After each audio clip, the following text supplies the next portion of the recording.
Please welcome Liberace! Don't I need this coat? This is the coat I need, okay? Is this great? Now, what's great about this is I walked in early and I did this to the audience. It says Liberace there. Is that great? You were telling me that you got this coat with... Donald Trump? Yeah. Yeah, I went shopping with Donald Trump. Oh. And in the Trump Tower. I go shopping with Mary Kay and Ellen. He goes shopping with Donald Trump. I had a nice fur coat on. Yeah. And we went up to this furrier, and Donald saw this coat, and he said, "Why don't you try that on? That kind of looks like you." And I tried it on. I said, "Do you really think it looks like me?" He said, "I like it better than the one you're wearing." So I said, "Well, maybe I should get it then." He said, "No, wait. So we left, and I said, "Why wouldn't you let me buy that coat?" Because he said, "I can get a better price for you." Would you play for us? I'd love to. Okay. All right.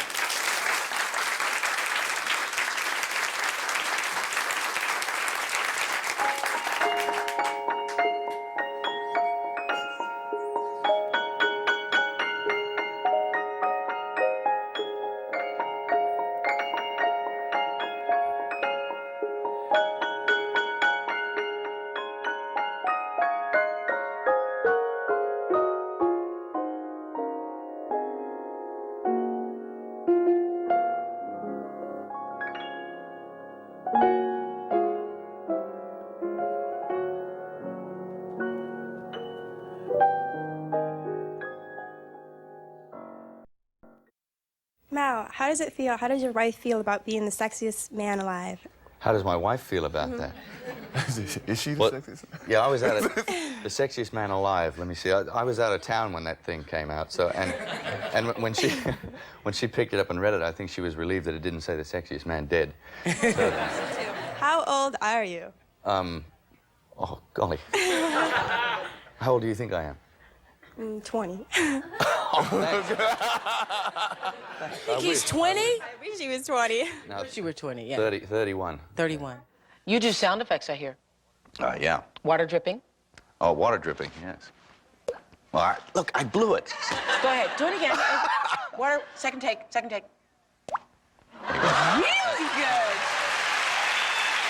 This is a great man. I mean, everybody swoons because he's handsome and all that, but he's just 1,000 million things other than that. Yeah. Like...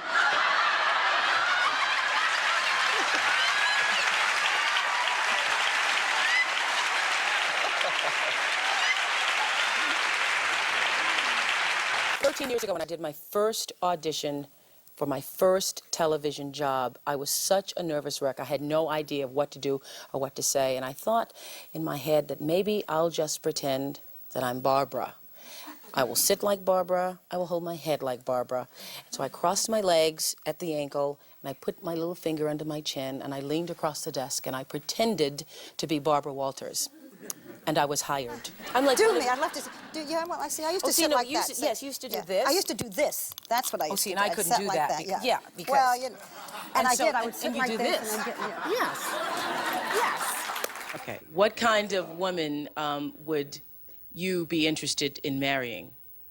A woman. It's a bunch of different things. You know, you want intelligence, and you want beauty, and you want honesty. The same things that everybody looks for. Do you care what color they are? This is gonna make yes, I do. I'm sorry, there's a lot of white ladies like this. He's the only Negro I've ever fantasized about. I'd like to know, what do you consider to be funny, and what are some of the things that you laugh at? Do you laugh at yourself, or what? Well, I'm laughing at those slacks that you had. You and I both know that part of happiness comes from having great vision and having a passion. And great sex. Oh.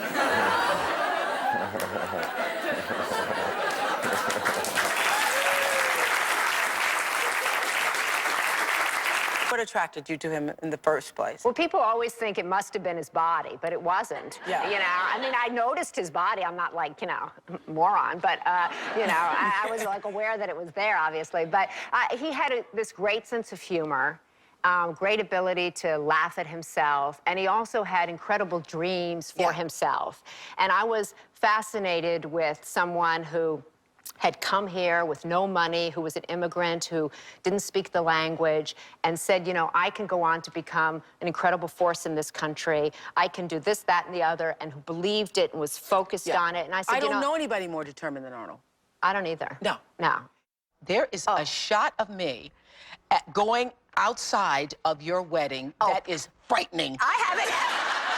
It is absolutely frightening. I have all my beautiful wedding pictures. You're in there with, like, white. What in the hell was I wearing? Outfits, like earrings. My earrings are the size of napkins. It is like I folded up this paper. I took up the paper and I said, I'm going to wear this. So,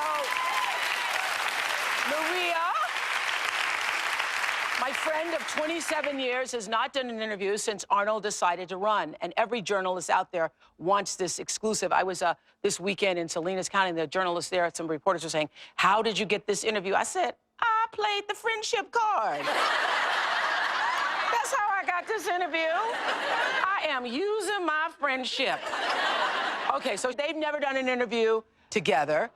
When you decided to run for governor, you must have known everything you've ever done is now going to come to the forefront. So did you sit Maria down and say, I was a wild boy? I was a wild boy. First of all, I think the 70s was a crazy decade. Yeah. So, you know, so this is the time, remember when we promoted bodybuilding, promoted pumping iron, and said the most outrageous things that you can say in order to make headlines and to be out there. We were trying to get the attention. These were the times where I was saying things like, you know, a pump is better than coming and all those kind of things, yeah. No, but I mean, we were like, you know, today.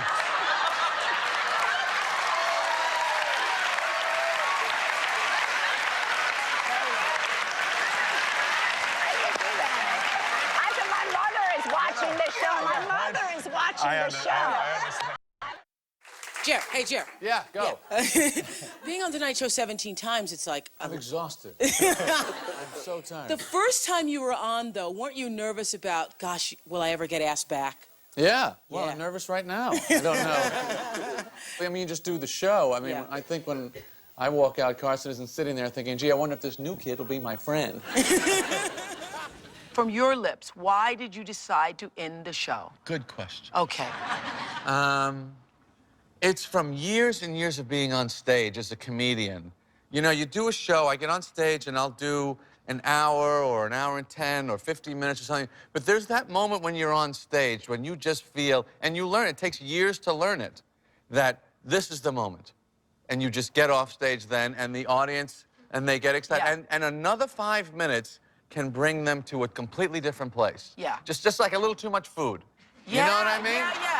Yeah. You could have Like- this great meal. Like 2 bites too many. 2 bites, and how was the food? It was okay. I ate too much. You know, you don't feel as good. Yeah. So I just sensed that moment was coming. And I wanted, and believe me, they offered me a lot of money to stay. $110 million, I heard. Really? Yes. $110 million to do a 10th season. Yes, 110. but I had already had quite a few cars at that point. Okay, so what makes you laugh on TV these days? You know, I watch Sesame Street a lot because I have 2 little kids. And a lot of people ask me, you know, would I ever consider doing another show? And I sit there and I watch this Elmo guy. And he is so likable and so funny and so charming. And I sit there with my daughter and I think, let him bust his little red ass every week.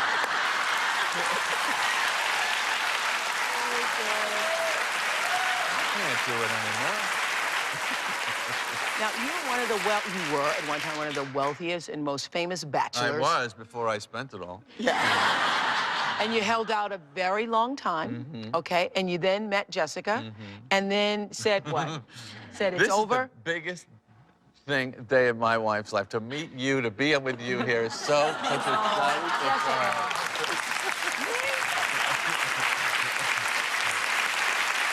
She's so excited. Look at her, she can't take it. She adores you. Well, thank you. Thank you. That is so sweet. Yeah, she does. That is so... As everyone does. Well, I don't know, Okay, so tell me, what was it about, this is the one, and you knew this was the one when? Oh, right away. Right away. You know what it is? It's not the conversation or the attraction that you feel to the opposites. It's just like this comfort level when someone is in your house. Uh-huh. To me, that's what's important. When someone comes into your house and you still feel comfortable, then and you're you can feel as comfortable saying nothing as you do having a conversation. Right. Yeah, you don't have to keep it going. Yeah, I don't know what that is, but you just know this is someone I want to spend my life with. Wow. Okay, and I read where you said, Jessica saved my life. How so? How so? Well, she gave me something to care about. Well, yeah, like you say, I was at a point. I was 44, I'd done the show, I had made it, so there wasn't, like, career-wise much I wanted to accomplish. I had, you know, dated around, and so when I met her, and I thought, you know what, we could have a life together. And so it gave me a life to live, you know? What has surprised you most about being married? The questions. There's a lot of questions that women have. I really thought, do you take this woman who's going to be the last tough one? But, you know, how long are you going to sit there watching TV? I wish I knew the answer to that one myself. They ask hard questions. Hey, Kurt, I want to tell you this, that just in the back here a few moments ago, just as you were popping up on the monitor, we were trying to get the audio levels and this whole satellite thing worked out. Goldie's standing in front of the monitor, mesmerized, like she hasn't seen you in years, and it's only been since, what, last 4 days? Yeah. It's great, and even just now, you can see her little chest. Those little blood vessels are pumping in that chest there. Yeah, that's really great to be able to have that kind of reaction from someone you care about this far into the game, don't you think? I can honestly say that I really don't know what it would be like anymore in terms of happiness to be without that blonde one sitting next to you there. Sweetie, I miss you. Yeah, I miss you too, honey. We're going to turn this into a real sickening interview. Yeah, you feel differently. Like if you find yourself in a situation where you're just kind of all pent up and then you'll just smile at yourself, you change your chemistry, do you not? Yeah, there's a Chinese Qigong exercise where sometimes when you're waking up in the morning, you're so damn dull, you know? It's like, you know, where's my joy? So now, this is what they do. They come all the way up, bring the energy all the way up. Breathe in, pull your hands up to the sky, smile, and go like this. Chee! And then you bring all the energy down and throw it away. And you do that about 10 times, and I am here to tell you, you'll be so happy. Okay, you stand up. Here we go. All right, so remember, take your hands up top. Now bring your whole hands down, follow your face all the way down your body, clear your energy, bring it down to the floor. Ready? Now gather the energy up, bring it up around your legs, up, turn your hands upside down, look up to the sky, and go. I was just wondering what the most outrageous thing a fan has done to meet you. I think it happened in this town. Was it Chicago? I did some concerts out here last year in the Midwest, and in one of the hotels we were staying in, we had gotten rained out, and these two girls, one girl brought her friend up to the room, and they said, "This girl is blind, but she wants to meet you." And she was not blind, and my friend saw her in the bar later that night, and she was having a good time, and she, she wasn't blind, but it was, and they acted it out. They did the whole thing. They said, she was kind of staring off. And you are the only celebrity, you hold this distinction, of sending me flowers. Yeah. And I had never met you, and you sent me flowers because when I was doing, I think, Will Smith here for Ali, I talked about what an amazing job you did. Yeah. And just because I said your name, you sent me flowers. It was... That's the first time and only time that it ever happened. Well, you know, I was thinking about you. Thank you. No, but actually, I mean, you have to understand, I mean, and Oprah Winfrey, I mean, it's, to be mentioned on, it was literally like my career hadn't done anything, and then like, I was on Oprah Winfrey, and people called, man, you done made it. Jamie is famous for his impersonations. Do Tom Cruise for us. I would think that's hard to do. Oh, Tom is more of a look.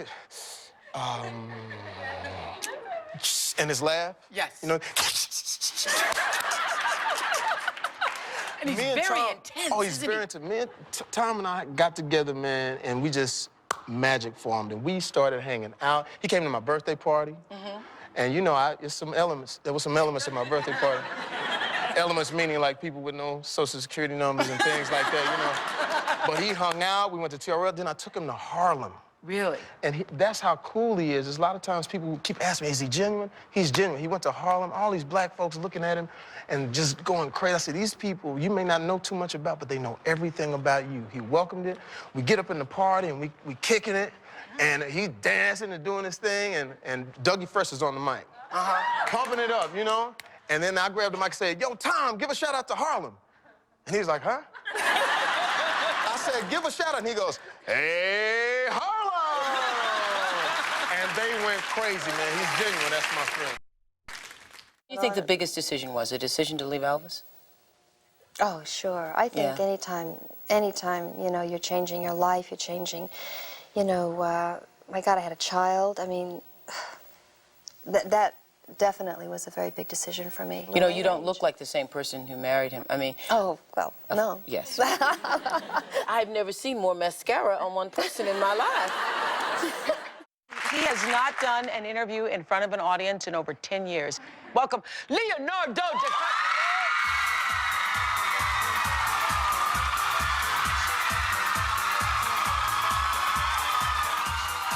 For all you moms out there watching, this is going to get you. We learned that one of the greatest loves of Leo's life is his mother, Irma Lynn DiCaprio.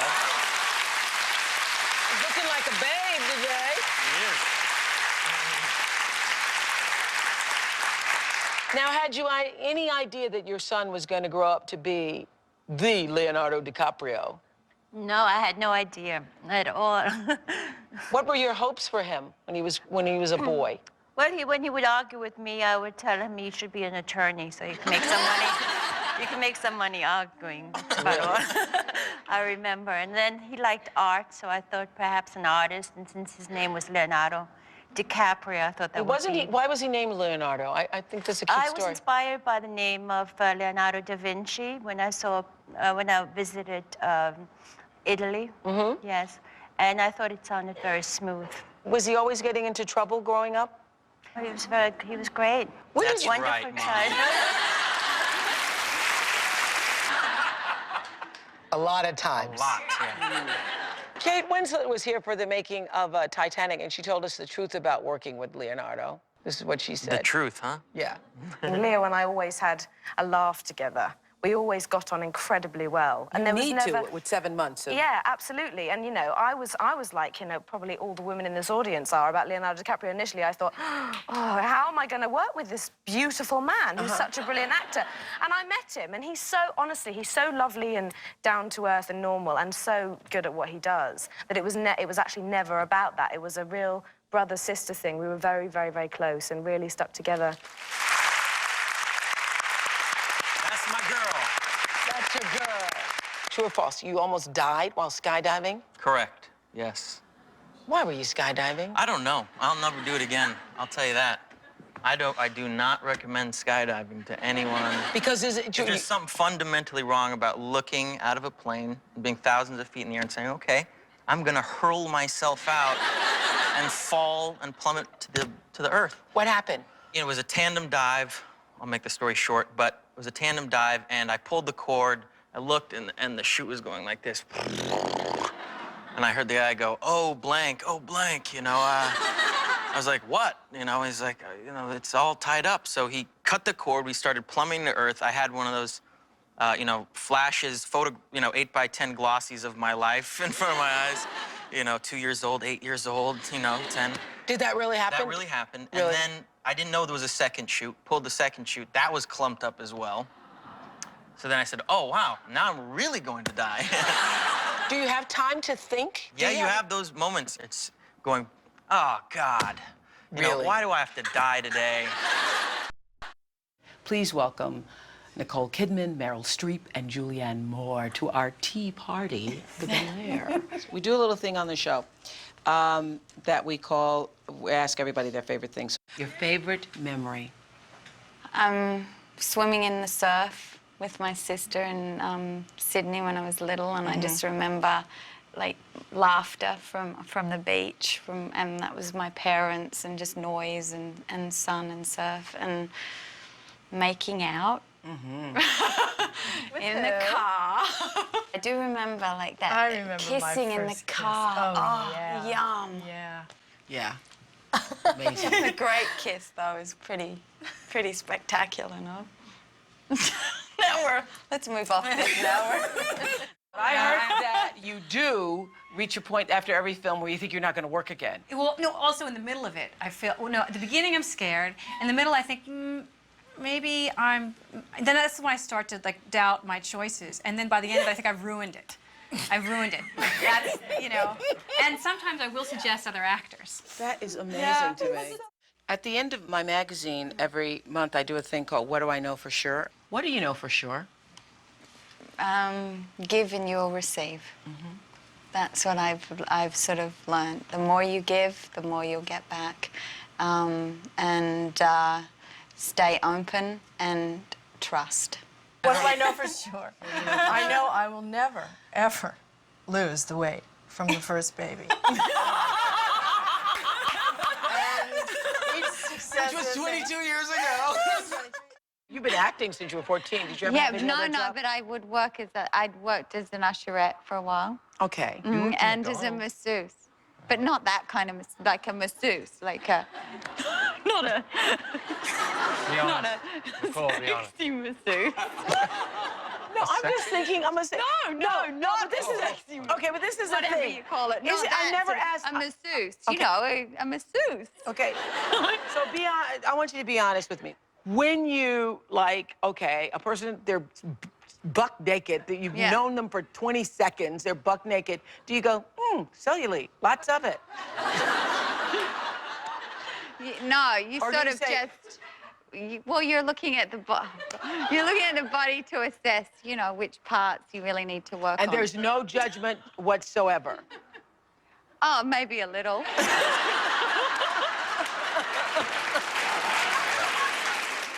On screen, Nicole Kidman has starred opposite some of Hollywood's top leading men. Okay, here's what I want to do.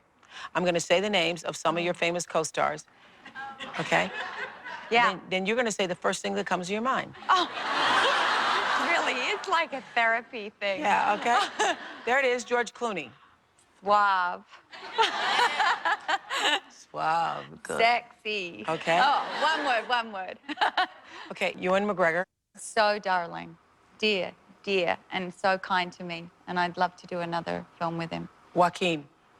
Oh, my gosh. He was a baby when I worked with him.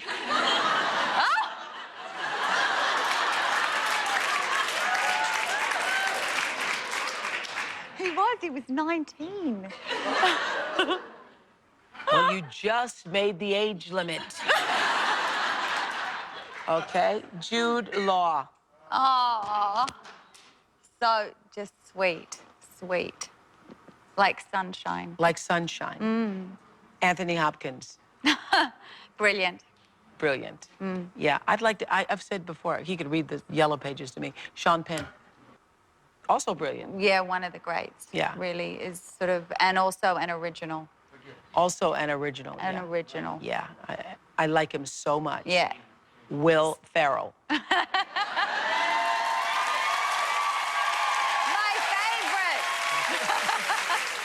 favorite. You must know you do cut a dashing figure. You do. You do. Go ahead. ahead, say it. I remember, Jude, I was at the Oscars this year, and you were sitting in front of me. I was like, you were sitting right in front of me. I was. Yes, you were. I was sat, and my mum was sat next to me, and next to my mum was Sean Connery, and my mum was going... And then you're always like, she was like, the whole time trying to... Okay, there's Jude Law in front of me, that's okay. We know you're a single dad, and the women in the audience want to know, are you dating anyone special? Are you dating anyone special? I'm dating someone very special. Yeah. Is that the girl that kept sitting on your lap during the Oscars? Somebody kept moving to sit on your lap? No, that was my mom. Is it still your dream to have children? Is that your dream to have children? Yes, I would love to have children. So even if you didn't find the perfect right guy, would you be one of those women to have children as a single person? And I will have the perfect right guy. you will? Oh, yeah. Yeah. Okay. Why not? Why not? You know, I am a great, perfect right girl. And so why wouldn't you draw that to yourself? Yes. Do you think that being funny is a part of your nature or nurturing? Because I wonder, you know, is funny in your genes? Really, I wonder. Because, you know, some people... I've done interviews with people. Yul Brynner was originally Babe Ruth in the Babe Ruth story, and that didn't work. Hey, babe, you gonna hit a home run today? I'm going to try.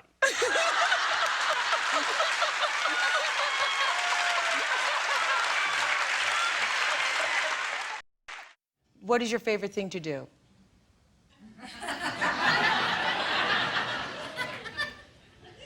Actually, stay in bed with just the things I like.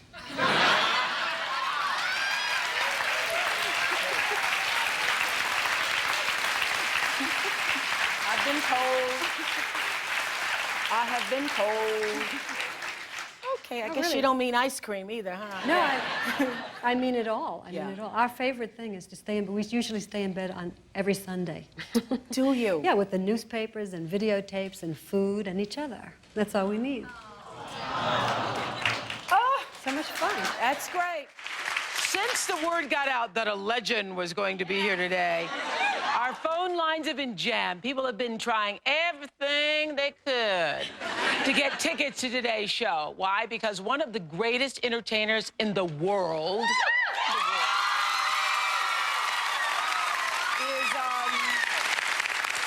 is making a rare appearance. Please welcome Ms. Barbra Streisand.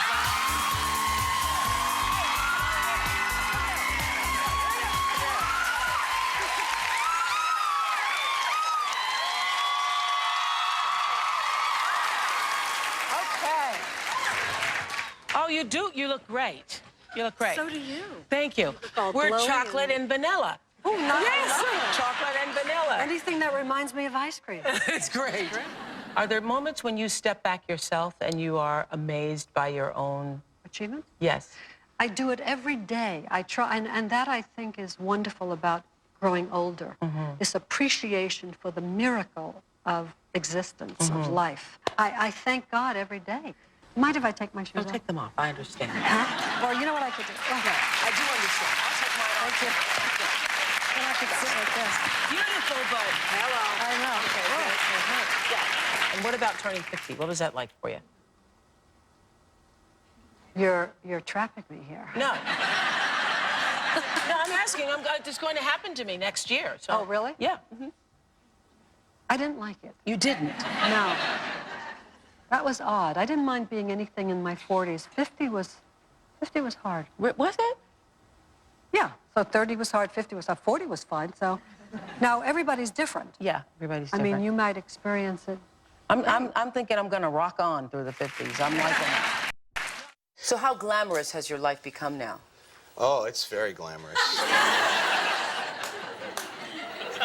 I'm waiting for details. It's nicely glamorous, I guess. Nicely glamorous. Yeah. I mean, you know, I travel around a lot. And, they always send a car for me, which is very glamorous.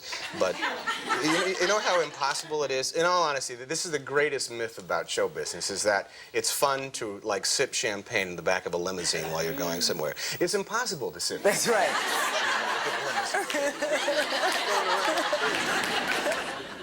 I'll never make a movie that's better than Forrest. I'll make other movies that are good, but I'll never make something that accomplishes what Forrest did with such power and with such originality. And people are still sending you chocolates, I hear. I get a lot of chocolates. You know what? Because here's the funny thing. You know, Oprah, life is like the chocolates. Yeah. You never know what you're going to get. That's right. That's right. He writes, he directs, he produces. He's my brilliant friend, Tom Hanks. Come on out here.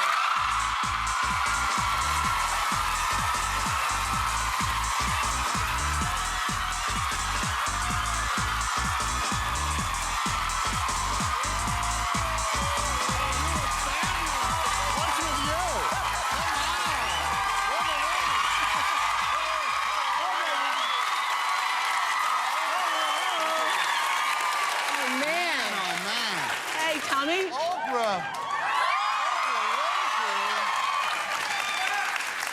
Hey, va-va-va-voom, Oprah Winfrey. What are you talking about? What has happened to you? I'm going to be speaking like Fred Flintstone. I'm going to be saying like, hubba, hubba.